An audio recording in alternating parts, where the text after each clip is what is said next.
Trusting a stranger to watch your child at daycare can be stressful for a parent, especially if the facility has past state violations, like leaving a child in a van for hours. So which ones have had inspection problems? Fox 42's Sydney Coates investigated and has the answer.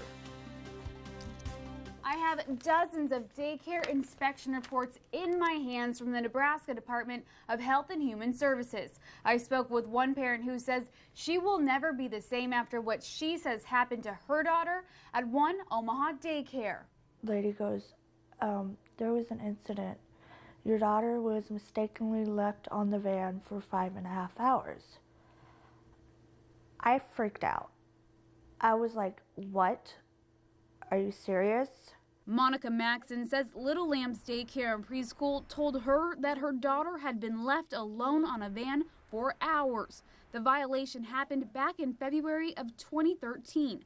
Maxon wants parents to know what happened to her 4-year-old daughter, Haley Maxon, at this child care facility. Parents should be aware of the incident that had happened, just so that they know, so that they have other options. I'm at Little Lamb's Daycare. This is the place that left Haley in the van for hours. I'm going to go try and talk with the managers about all of these past violations. Let's go check it out. We would have to run it by the owner, and she's not in. And this wasn't the only violation state inspectors found at Little Lamb's Daycare.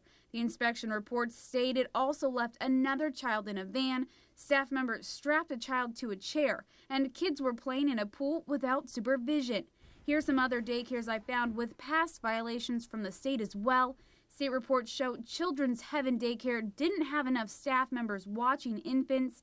Babies were sleeping in swings instead of cribs, and employees were not watching kids who were acting inappropriately. And Imagination Station's inspection report stated that its sex offender registry checks were not available. Children were playing in the parking lot, and a toilet was clogged at the time of the inspection.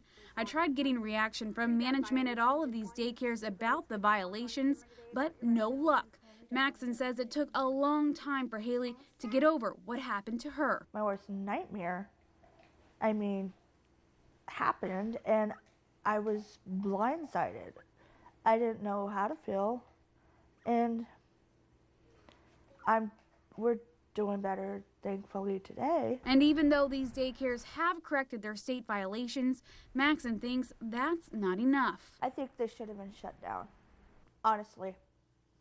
Who in their right mind would, after that incident, would say, oh, it's okay, we could still be doing daycare. And inspection reports like these are available to the public, and Maxon wants to remind you to look them up before registering your child for daycare.